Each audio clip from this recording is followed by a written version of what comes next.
Olá, pessoal! Vamos iniciar mais uma aula de Geografia. Eu sou a professora Silvana e hoje nós vamos falar sobre a formação do povo brasileiro.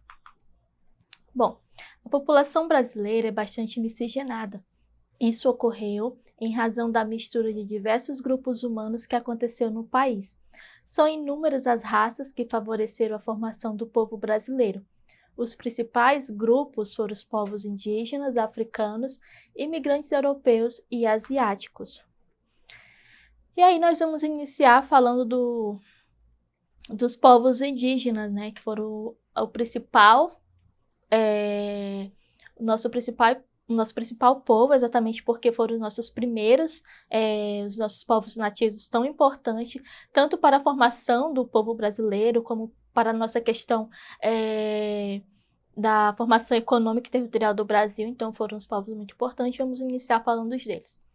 Bom, antes do descobrimento do Brasil, o território já era habitado por povos nativos, nesse caso, os índios. Existem diversos grupos indígenas no país, entre os principais estão Carajá, Bororô, Caicangue e Yanomami. No passado, a população desses índios era de quase 2 milhões de pessoas.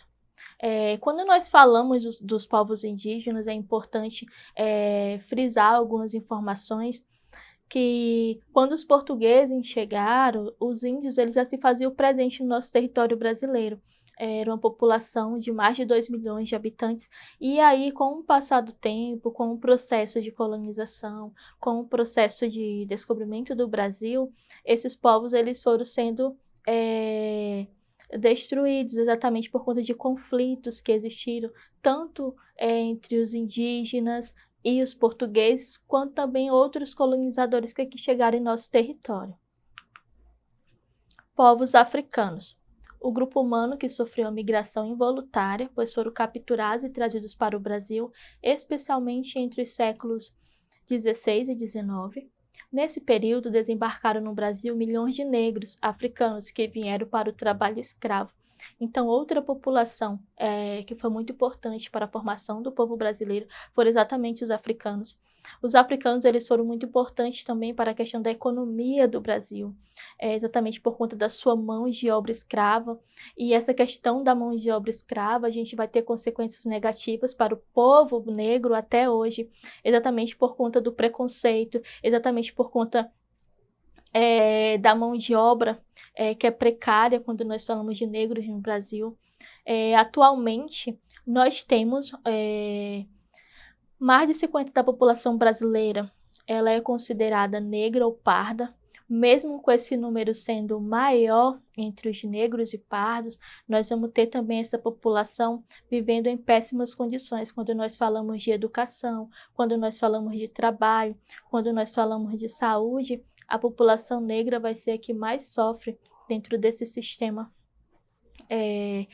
exatamente por conta disso, consequências que vêm desde a época colonial, do modo como os negros eram tratados aqui quando chegaram. Os primeiros europeus a chegar ao Brasil foram os portugueses. Mais tarde, por volta do século XIX, o governo brasileiro promoveu a entrada de um grande número de imigrantes europeus e também asiáticos. Na primeira metade do século XX, pelo menos 4 milhões de imigrantes desembarcaram no Brasil. Dentre os principais grupos humanos europeus destacam-se os portugueses, espanhóis, italianos e alemães. Em relação aos povos asiáticos, podemos destacar japoneses, sírios e libaneses. Bom, pessoal, exatamente por conta dessa vinda de tantos imigrantes para cá para o Brasil, a gente vai ter uma diversidade cultural muito grande. A gente pode observar que em cada região do Brasil nós temos uma mistura de culturas muito grande. A maneira de vestir no sul do Brasil, vocês podem observar que tem características de Portugal, a questão da religião. Nós vamos ter algumas religiões de origem africanas que fazem parte do nosso dia a dia aqui no Brasil. Uma dessas religiões é o candomblé, a Umbanda também é uma dessas religiões que vem da África, que é a origem da África, e aí fazem parte da cultura brasileira, entre outras diversas comidas que nós temos aqui, que também tem origem africana. Então, essa mistura de povos dentro do Brasil trouxe uma diversidade enorme de cultura. E essas culturas a gente pode observar em todos os estados, em todas as regiões do nosso país, tá? E aí, dentro desses povos, quando nós falamos da formação da população brasileira, nós estamos falando exatamente isso, dessa mistura. E aí, quando nós falamos, damos destaque para os indígenas e para os negros africanos, nessa questão da nossa formação do nosso povo, exatamente porque são os dois povos que sofrem até hoje por questões. Os indígenas até hoje lutam por questões de posse de terra, por questões de demarcação da terra, mesmo o governo federal tendo demarcado algumas terras indígenas. Ele sofre com o avanço aí do agronegócio, que insiste em tomar, insiste em dizer que para a economia do país nós temos que avançar o agronegócio, mas não podemos esquecer que os indígenas também utilizam a nossa floresta, utilizam a posse da terra para a sua sobrevivência e também para a questão de preservação ambiental mesmo. Os indígenas, eles nos ensinam como que é produzir sem desmatar totalmente a área, sem destruir a nossa floresta. Então, tudo isso faz parte de uma cultura que vem desde o início. Os negros também, até hoje, buscam por oportunidades no mercado de trabalho, buscam por mais oportunidades nas universidades públicas brasileiras. E aí a gente vai ter uma vitória desde o ano de 2019, onde os negros são maioria dentro das universidades federais. Porém, mesmo sendo maioria, a gente vai perceber que poucos deles conseguem chegar a ocupar cargos de importância, poucos deles conseguem ocupar, por exemplo, um cargo político. Então, tudo isso tem influência desde o início, desde o período colonial, tá? Tendo em vista essa diversidade de raças, culturas e etnias, o resultado só poderia ser a miscigenação, a qual promoveu uma grande riqueza cultural. Por esse motivo, encontramos inúmeras manifestações culturais, costumes, pratos típicos, entre outros aspectos. E aí foi o que nós falamos anteriormente sobre essa questão de riqueza cultural, diversidade cultural, que o Brasil é um país riquíssimo quando nós falamos de diversidade cultural, uma mistura de cultura muito grande, muito interessante, o que torna o nosso país tão rico culturalmente, tá? E aí, diante disso, diante do que nós trabalhamos até aqui, nós vamos fazer o nosso exercitando. Primeira questão. Uma população com origem comum sustentou a economia do país durante vários anos por meio de seu trabalho, embora tenha sido trazida à força para o Brasil. Boa parte de nossa cultura, práticas sociais, religiões, tradições e costumes está associada a valores oriundos desse povo. O fragmento acima faz referência a que elemento étnico constituinte da população brasileira? A. Imigrantes árabes. B. Africanos. C. Imigrantes japoneses. D. Indígenas. Ou E. Alemães e italianos.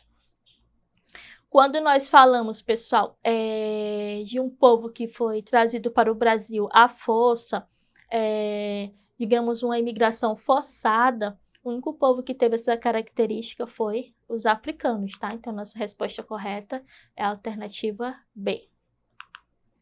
Segunda questão.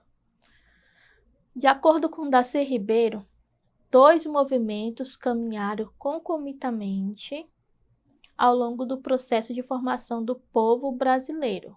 A. A produção de uma unidade étnica nacional e a conformação de uma cultura nacional homogênea. B. A produção de uma sociedade nacional multiétnica e a coexistência de culturas regionais em extinção. C.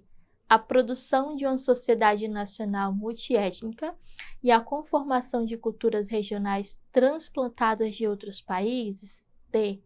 a produção de uma unidade étnica nacional e a conformação de diversidades socioculturais regionais, ou é a produção de uma sociedade nacional multiétnica e a coexistência de culturas regionais fragmentadas. A nossa resposta correta nessa alternativa, alternativa é exatamente por conta que dentro do nosso país vai ter essa existência de culturas regionais fragmentadas. Quando nós falamos dessa questão de coexistência de culturas fragmentadas, nós estamos falando exatamente do que nós falamos anteriormente, que cada região ela vai ter uma cultura específica. Por exemplo, na região norte nós temos o costume de tomar o tererê, água gelada. Já no sul é o chimarrão com água quente. Então, cada região ela vai ter uma certa cultura específica. Então, por isso que Darcy Ribeiro ele fala dessa questão de culturas regionais fragmentadas, por conta dessa diferença cultural em cada região. Bom, pessoal, na nossa aula de hoje a gente viu mais ou menos como que o povo brasileiro ele foi formado. Nós temos uma série de informações a respeito desse assunto que vocês podem estar acessando, buscando informações. A questão da porcentagem da nossa população, a quantidade de brancos, pardos, índios, vocês podem estar procurando diretamente dentro do site do IBGE, que vocês vão ter informações mais específicas e mais claras. E aí vocês podem acessar a nossa aula também dentro da nossa plataforma quantas vezes vocês acharem necessário. E acessar novas questões também. É um assunto que pode vir cair tanto na prova do Enem como ser um tema da redação de vocês. Então é um assunto importante, já que nós estamos falando exatamente lá do início de como que o nosso povo foi formado, a origem da nossa cultura, como que a cultura brasileira foi formada e quem fez parte desse processo, tá? Agradeço a companhia de vocês e até a nossa próxima aula.